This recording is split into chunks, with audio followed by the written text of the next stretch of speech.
Hello everyone, সবাইকে বাঙালি রান্নায় স্বাগতম। আশা করছি আপনারা সকলে ভালো আছেন। আজকে একটা ব্লগ ভিডিও নিয়ে আপনাদের সামনে চলে আসলাম। ঢাকার মধ্যে সাভারে বিখ্যাত একটি ইসকন মন্দির আজকে আপনাদের সাথে শেয়ার করব।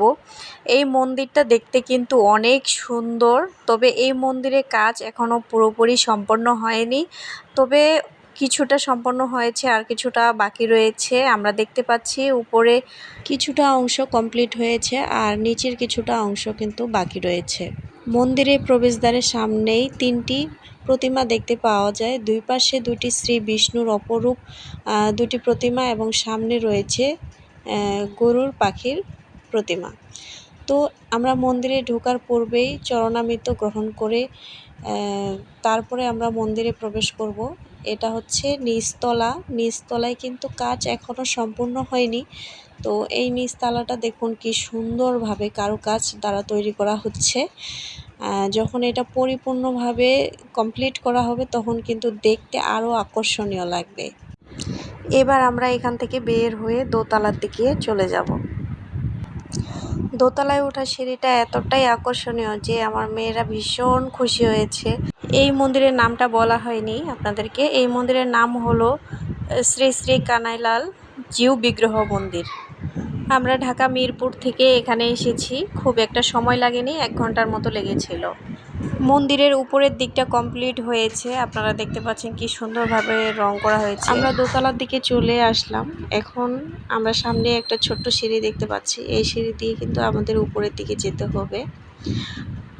আর এই মন্দিরের চারপাশে কিন্তু অনেক সুন্দর সুন্দর নকশা করে দেওয়া রয়েছে। এখানে রাধা গোবিন্দের নকশা করে দেওয়া রয়েছে। এগুলো যখন কালার করা হবে তখন কিন্তু অনেক সুন্দর লাগবে দেখতে। এবারে ছুটিটা আমরা কোথায় কাটাবো আমি কিছুই বুঝতে পারছিলাম না। পরে আমার হাজব্যান্ডই বলল যে সাভারে অনেক সুন্দর একটা মন্দির হচ্ছে, চাইলে দেখতে যাইতে পারো। তো আমি বলছি ঠিক আছে, যেহেতু সে বলল সাথে সাথে আমি কিন্তু রাজি হয়ে গেলাম। মন্দিরের উপরের দিকে মা লক্ষ্মী নারায়ণের কিন্তু সুন্দর আর্ট করে দেওয়া আছে, তার সাথে ব্রহ্মাও রয়েছে। তো আমরা এটা কাছ থেকে দেখলাম, ভীষণ ভালো লাগলো। এরপরে আমরা আবারও একটা সিঁড়ি পেয়েছি, তো এই সিঁড়ি দিয়ে আমরা উপরে উঠে যাচ্ছি। উপরে ঠাকুরের বিগ্রহ রয়েছে, কিন্তু বিগ্রহ থাকলেও কি হবে, আমরা কিন্তু ঠাকুরের দর্শন প্রথম দিকে পেলাম না, কারণ পর্দা দেওয়া ছিল। তো নির্দিষ্ট একটা টাইম ছিল, তো ওই টাইমে এই পর্দাগুলো খোলা হবে। যেহেতু আমরা অনেক দূর থেকে এসেছি, তাই ঠাকুরের দর্শন না পেয়ে আমি চিন্তা করলাম এখান থেকে যাব না। তাই আমরা কিছুক্ষণ অপেক্ষা করব সেখানে। এই মন্দিরে 2য় তলা যারা নির্মাণ করেছেন তাদের এইখানে পরিচিতি দেওয়া রয়েছে। এই গুণী 2জন ব্যক্তিকে আমার অন্তর থেকে প্রণাম জানাচ্ছি। তো এই 2য় তলাটা কিন্তু ভীষণ ভালো লাগছিল, আর সেখানে গিয়েই কিন্তু মনটা আমার শান্ত হয়ে গেল। তো আমি চারপাশটা একটু ভালোভাবে দেখিয়ে দিচ্ছি আপনাদেরকে। ঠাকুরের বিগ্রহে পর্দা দেওয়া রয়েছে।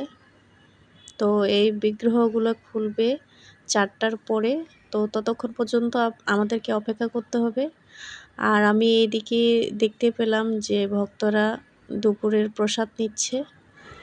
মন্দিরের চারপাশে কিন্তু অনেকটাই জায়গা রয়েছে, আপনারা দেখতে পাচ্ছেন। নিচে কিন্তু ভক্তরা অন্নপ্রসাদের জন্য অপেক্ষা করছে। এবার আমরা এই মন্দির থেকে নেমে অন্নপ্রসাদের জন্য সেখানে যাব। তো আমরা যে সিঁড়িটা দিয়ে উঠেছিলাম তার বিপরীত পাশে আরেকটা সিঁড়ি রয়েছে, সেই সিঁড়িটা দিয়ে কিন্তু এখন নামছি। মন্দিরের সামনেই কিন্তু রয়েছে গরুর পাখির একটি বিগ্রহ, আপনারা দেখতে পাচ্ছেন। আমার মেয়েরা এখানে এসে এতটাই আনন্দ পাচ্ছে, আপনাদেরকে হয়তো বা বলে বোঝাতে হবে না। তারা ছোটাছুটি করছে। আমার বড় মেয়ে এখানে এসে এতটাই খুশি যে সে আনন্দে কি করবে কিছু বুঝতে পারছিল না। অবশেষে সে তার মতো করে নৃত্য পরিবেশনা করলো। তারপর আমরা প্রসাদের জন্য চলে এলাম। প্রসাদটি ভীষণ সুস্বাদু হয়েছিল, তো আমরা অনেক মজা করে খেয়েছি। তার সাথে ভক্তরাও কিন্তু খুবই মজা করে খেয়েছে। এখানকার প্রভুরা অত্যন্ত বিনয়ের সাথে ভক্তদের কিন্তু সেবা দিয়ে যাচ্ছিল। অবশেষে কিছুটা সময় পার করে আমরা কাঙ্ক্ষিত সময়ে পৌঁছে গেছি। তো ভগবানের দর্শন আমরা পেয়ে গেলাম। এত সুন্দর রূপ আমি মনে হয় কখনো আগে দেখিনি। এত সুন্দর রূপ, সত্যি এক কথায় মনোমুগ্ধকর, মন শান্তি হওয়ার মতো। ভগবানের দর্শনে আমরা আনন্দিত হয়েছি। তো সেই আনন্দে আমরা আরতি করছিলাম। আমরা 3 মা মিলে হাত ধরে আরতি করছি। তো ভীষণ মজা পাচ্ছিল আমার বাচ্চারা।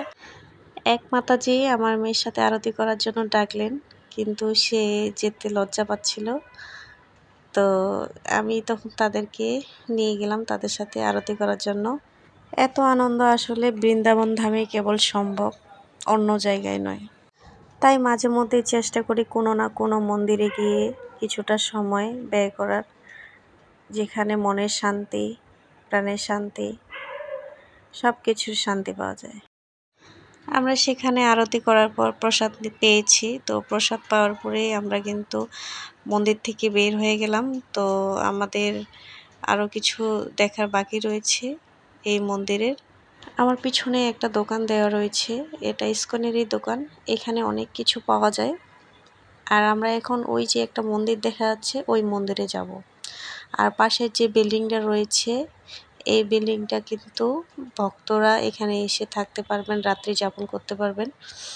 এই মন্দিরটির নাম হলো সর্বতীর্থ পরিক্রমা মন্দির। এই মন্দির হরিনাম জপ করে পরিক্রমা করলে 1108টি তীর্থের পুণ্য লাভ হয়। মন্দির পরিক্রমা শেষে আমরা একটা গাছের নিচে গেলাম। সেখানে ভগবান শ্রীকৃষ্ণের বাল্যকালের একটি অবতার তুলে ধরা হয়েছে, যখন ভগবান শ্রীকৃষ্ণ কালীয় নাগকে দমন করেছিলেন এবং কালীয় নাগের মাথায় উঠে ভগবান শ্রীকৃষ্ণ যে নৃত্য করেছিলেন সেটাই কিন্তু এখানে ফুটিয়ে তোলা হয়েছে। আমার মেয়েকে যখন ভগবান শ্রীকৃষ্ণের বাল্যকালের এই কাহিনীটি তুলে ধরলাম তখন সে বলল, মা আমিও নৃত্য করব। তো দেখুন সে তার মতো করে নৃত্য করছে। সে বলছে আমি ভগবান শ্রীকৃষ্ণের মতো নৃত্য করব। এখন আমাদের রওনা দেওয়ার পালা। তবে রওনা দেওয়ার আগে অবশ্যই আমরা এই ইসকনের যে শপটি আছে এই শপটিতে যাব এবং কিছু কেনাকাটা করব। আর আমার পিছনে যে একটা বিল্ডিং দেখা যাচ্ছে এটা কিন্তু এই মন্দিরেরই বৃদ্ধাশ্রম। আমরা শপটিতে ঢুকে দেখলাম এখানে আসলে পুজোর সামগ্রী রয়েছে। এখানে অনেক ভক্তরাই কেনাকাটা করছে। টুকটাক করে আমরাও এটা ওটা দেখছিলাম। আমরা এখান থেকে কিছু গ্রোসারি আইটেম নেই। অনেক ধরনের বাদাম ছিল, তারপর এখানে ডালের বড়ি ছিল। আর বিশেষ করে এখানে আমার রাজমাটা খুব ভালো লেগেছে।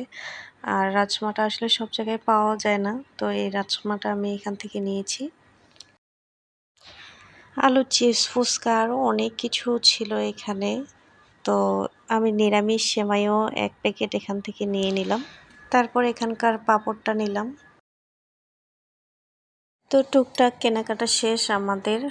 আমি এগুলাই কিনেছিলাম। এখানে আগরবাতি নিয়েছি, তারপর সিন্দুক লবণ নিয়েছি, আর আমার মেয়েরা 2টো তুলসী মালা নিয়েছে। তো আমরা এগুলো নিয়েই কিন্তু বের হয়ে গেলাম। তো শেষবারের মতো মন্দিরটা আপনাদেরকে আরেকবার দেখালাম।